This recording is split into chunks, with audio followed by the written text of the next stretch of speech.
DBDC outsourcing এর সর্বকর্মরত আছি। আমরা ডিবিডিসির আউটসোর্সিং এ কাজ করি। আজকে থেকে আমি 20-22 বছর ধরে এই পাওয়ার ডিস্ট্রিবিউশন কোম্পানির সাথে জড়িত।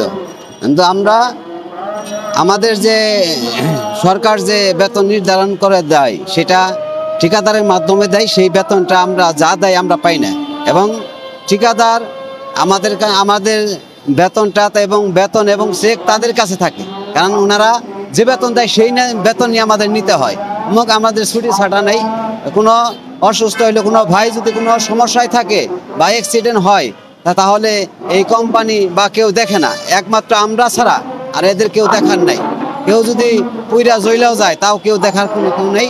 ডিবিডিসি কর্তৃপক্ষের কাছে যদি আমরা কেউ জিজ্ঞাসাবাদ করি বা যাই, তাহলে তারা বলে যে আমরা তো আপনাদের কিছু না, আপনারা তো ঠিকাদারের মাধ্যমে কাজ করেন। কিন্তু দেখেন, সারা ঢাকা শহরে এবং আলোকিত করে রাখি আমরা, এবং ঝড় বৃষ্টি রোদের মধ্যে শত পরিশ্রম করেও আমরা কিন্তু বাংলাদেশের নাগরিক হিসাবে, বাংলাদেশের শ্রমিকের কাজ করে আমরা কিন্তু আমাদের যে ন্যায্য যেটা পাওয়ার কথা সেটা কিন্তু আমরা পাচ্ছি না।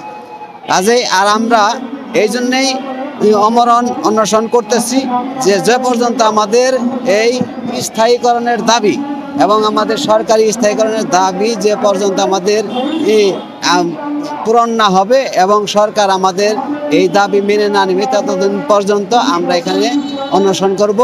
এবং তারপরে আপনি বলছেন যে আপনাদের 22 ফেব্রুয়ারি আমরা সবাই শান্তশিষ্টভাবে এখানে আমরা অবস্থান কর্মসূচি পালন করতেছিলাম। হঠাৎ করে আমাদের উপরে লাঠিচার্জ এবং পুলিশ লাঠিচার্জ এবং গ্রেনেড গ্যাস সেল এবং গুলি পর্যন্ত করেছে, পানি মেরেছে। আমরা অতর্কিতভাবে হঠাৎ করে, আমরা জানি না, সরকারের হয়তো আওয়ামী লীগ সরকারের আমলে যেসব পুলিশরা ছিল যারা অনেক সময় জুলুম অত্যাচার করছে, আওয়ামী লীগই যারা পুলিশ, এদের মধ্যেই এরা এইরকম ঘটনা ঘটাইছে। এবং সরকারের কাছে আবেদন, আমাদের সকলের চাকরিটা স্থায়ীকরণ। আমরা তো স্থায়ীকরণ বলতে আমরা সরকারি চাকরি চাচ্ছি না, আমরা স্থায়ীকরণ, যাতে আমাদের কারো হয়রানি না হইতে হয়।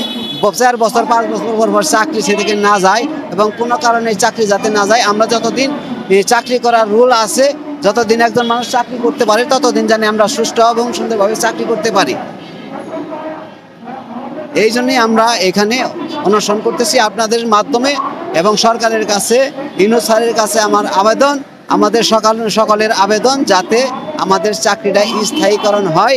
আমাদের সকল ভাইরে নিয়ে জানি আমরা এই দেশের শুধু আলোকিত করে রাখতে পারি এবং